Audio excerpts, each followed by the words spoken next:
One stock we heard about from you was Alibaba. And here with our trades, Lee Munson, Portfolio Wealth Advisors President and CIO. Lee, after a stimulus-fueled run in September, the stock is down more than 20% in the fourth quarter. Your trade on Alibaba. You know, I'm going to stay away. The China macro isn't working. Look at the stimulus. What happened? Why is the stock down? It's made a full round trip. Bottom line, they're selling off their retail because the competition's too tough in China, and also the macro economy isn't strong enough. Furthermore, now they're saying we're going to pivot. We're going to sell for losses some of our retail stuff. Now we're going to get into the cloud. You're going to compete Alibaba with, AWS, Azure, Google Cloud. I don't think this is going to work. I think you just keep walking. All right. What about Bob? Oh, what comes after Baba? O'Reilly. O'Reilly Automotive. O'Reilly. It's a favorite moment. Who? We don't talk about it much, but it's a $70 billion market cap in S&P componently. Are you a buyer?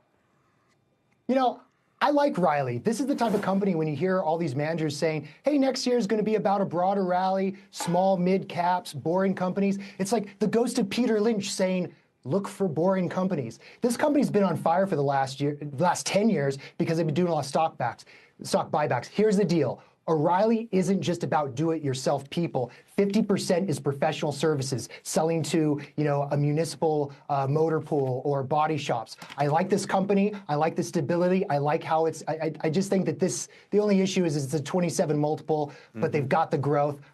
I love it. O'Reilly. And our final stock is an Upstart. It is called Upstart, financial services firm, uses AI in the process of underwriting consumer loans. The stock higher today, down 15% this week. Volatile one, Lee. What do you think? If I'm going to get involved into the banking and finance sector, which I think is going to have a lot of tailwind next year, this is just too much of a leveraged version. I'd rather buy a big bank. I don't even want to buy regionals.